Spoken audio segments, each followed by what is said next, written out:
Hi, this is Chris, This is Randall and we're Chris and Arts and Entertainment with Chris with and Chris and Randall. Randall. And this is a small segment called Chris's Take on Arts and Entertainment, where I pick on something that has caught my eye that I want to talk about. And I'll talk about it for a little bit, and then Randall asks me some questions.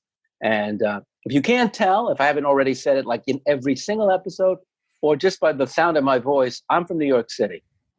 And when you're growing up in New York City, one of the weirdest things you get to enjoy is you get to think you're at the center of the universe. And you think you're the center of the universe because every time you go to the movies or you read a comic book or you watch a TV show, there's always something literally down the street from you.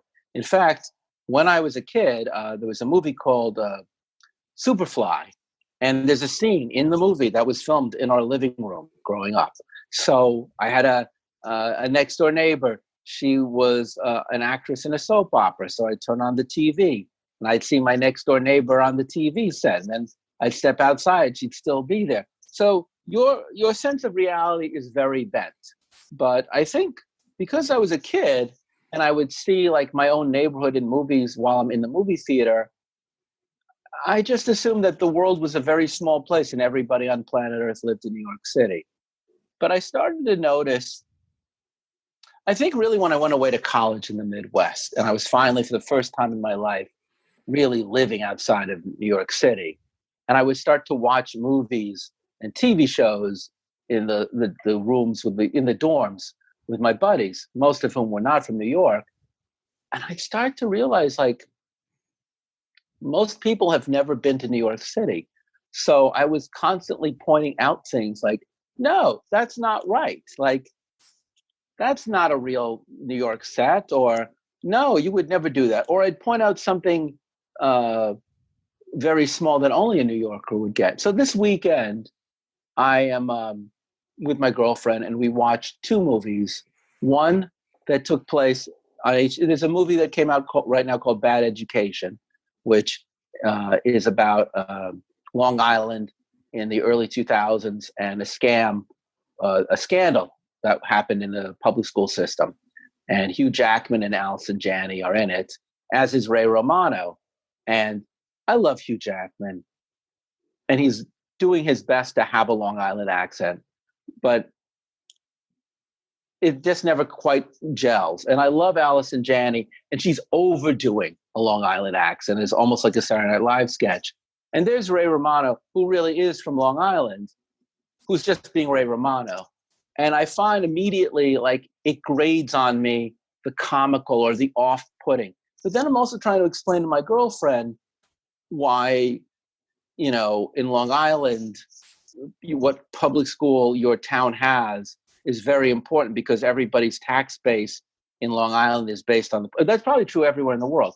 And then I'm trying to explain to her that Long Island is connected to New York City, but not part of New York City, but you can't get to. And then I'm trying to explain to her that we're seeing one element of Long Island, which is a very middle-class suburban part of Long Island, but the Hamptons are further up the road, and that's a very different Long Island. And then I find myself trying to explain to her that if you get further out on Montauk Point,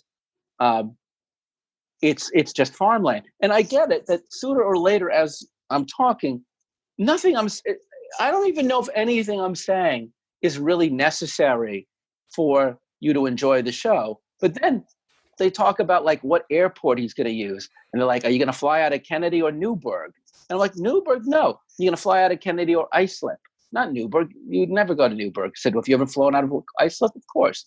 But I realized that you cannot watch things that take place in New York City or in the tri-state area as a New Yorker with the same casual nature that if you're not from these places, you can.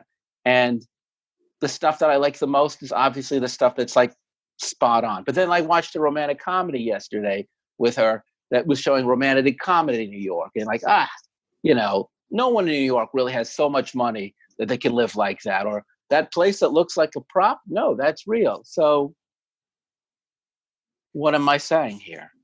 Oh, and my last point, which really pisses me off, which is because I live in Los Angeles.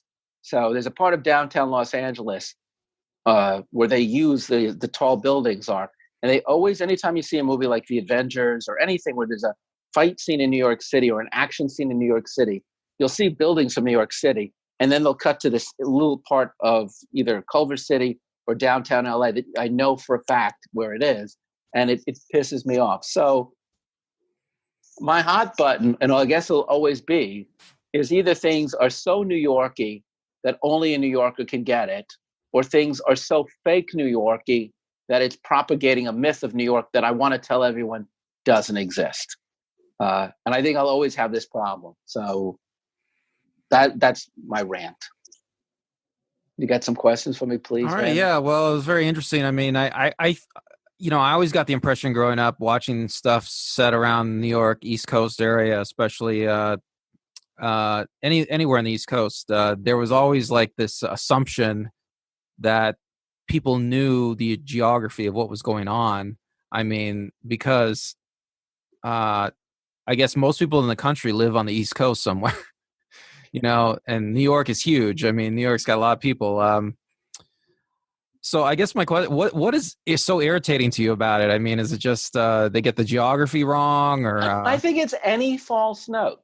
Any false note pisses me off because I think I get very upset that people like yourself who have never been to well, you have been, but people who've never been to New York City and may never go to New York City, or they'll go to New York City only with the knowledge that they have, will believe this to be true when it isn't. Now, it's hysterical because the other city that I always knew about growing up from movies and TV was Los Angeles. So when I arrived to LA, 99% of everything I thought about Los Angeles was what I learned from watching movies and TV. So I was as much a misguided visitor to LA as most of you folks are who come to New York City. I'm going to go to the beach and get a taco. Well, did anything surprise you about the Southern California area when you came here? Oh, it's taken me literally half of a lifetime to really understand that the Los Angeles that I see in movies and TV and the Los Angeles that I live with is exactly like the New York City I see in film and television. Some of it is very real and very true, and some of it is very fake and very untrue. And I guess in art, you can only approximate reality. You can't actually convey reality. It's not a documentary.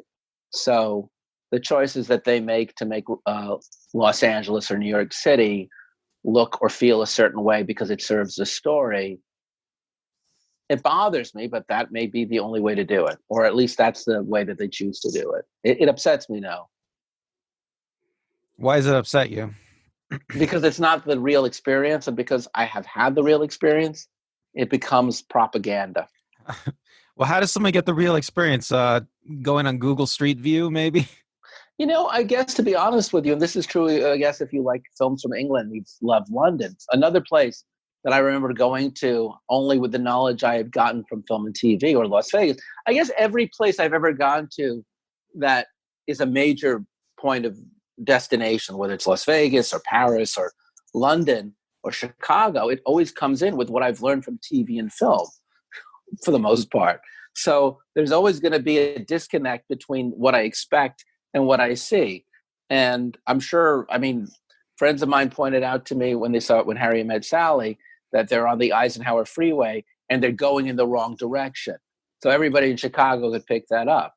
And it's like when people walk 20 blocks in 1 minute in Harry Met Sally, like that could not happen. Well, we both do photography, and one thing I've learned doing photography, this is a picture. Both of these pictures are ones we took, and one thing I've learned is framing is everything, right? I mean, when I look at locations on movies and TV that I've been to, I can see how the photographer has framed it.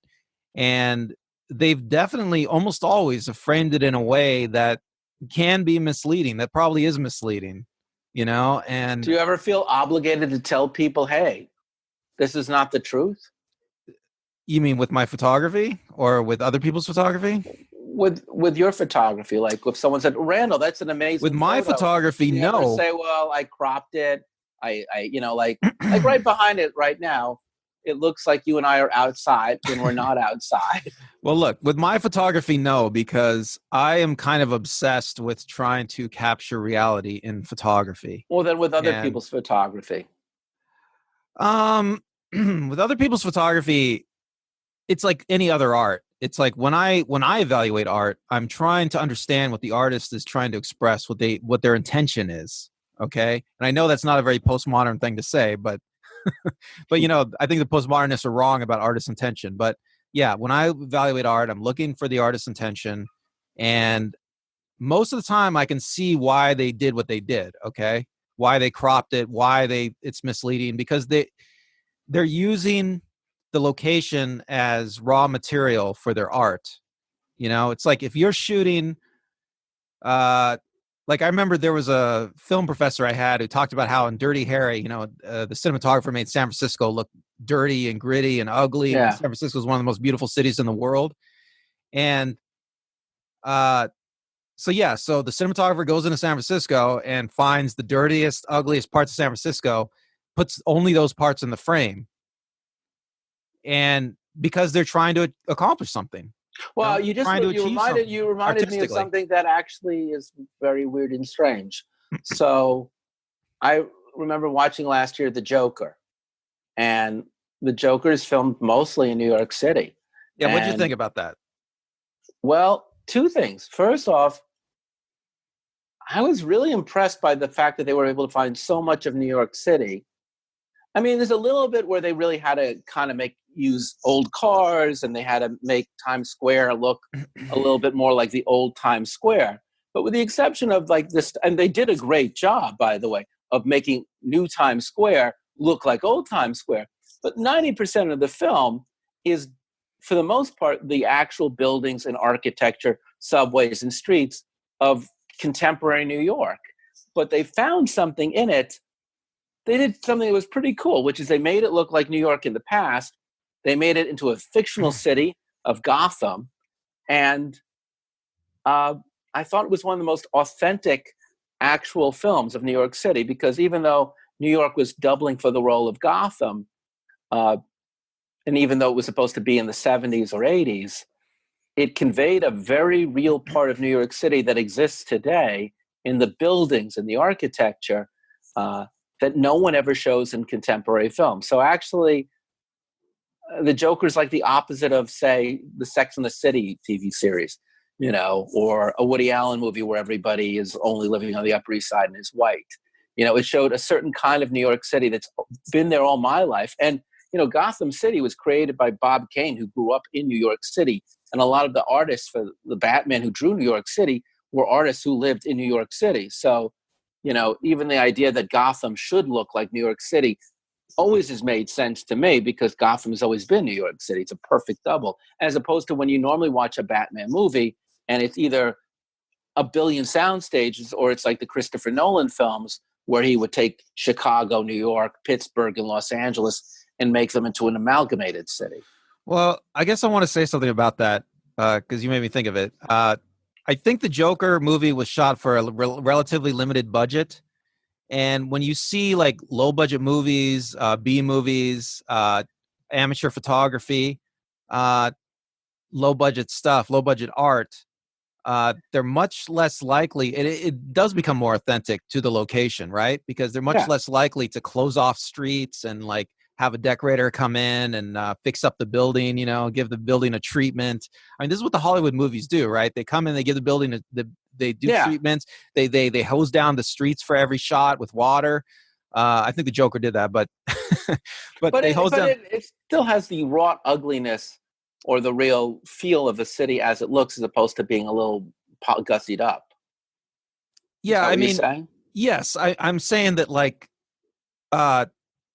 with low budget, there seems to be more authenticity in low budget, because they don't have the money to achieve their artistic vision, right? So it's very true. Like if you look at any low budget film that takes place in New York City, I've often found that the low budget films of New York City, whether they take place in modern New York City or they take place, like there's a great film by Paul Mazursky called What Next Stop Greenwich Village, filmed in the 70s but takes place in the 50s.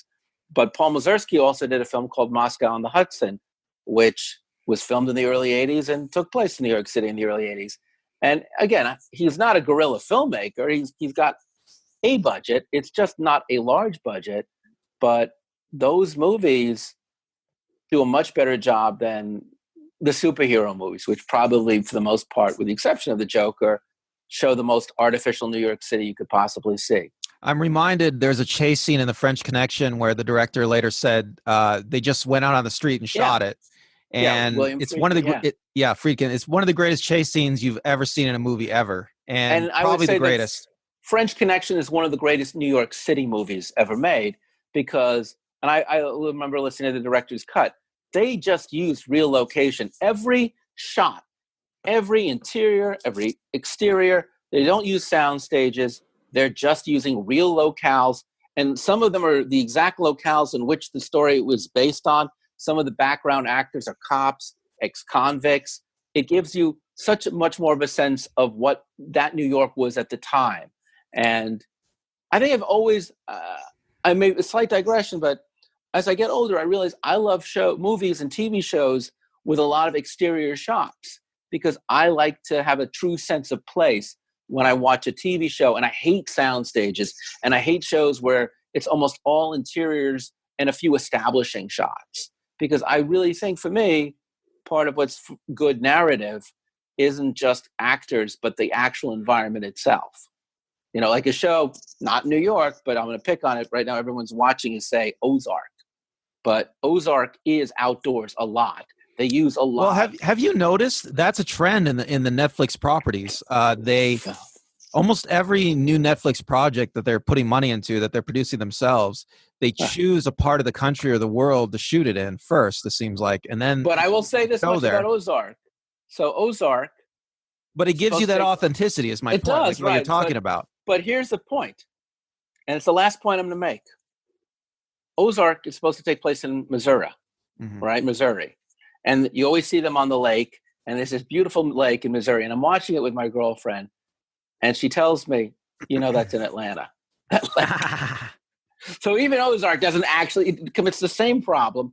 And God love my girlfriend. She just lets that thing go and doesn't say another thing, and we continue to watch the show. So she's a lot better adapted at watching places like Atlanta, which is constantly being used for everything but Atlanta. Whereas I feel like has a burgeoning industry there, yes. Right. So that's all I have to say. Thank you so much for joining us. I'm Chris. Randall. Be well, be safe. And this is Arts and Entertainment, Chris's Take with Chris and Randall. Bye.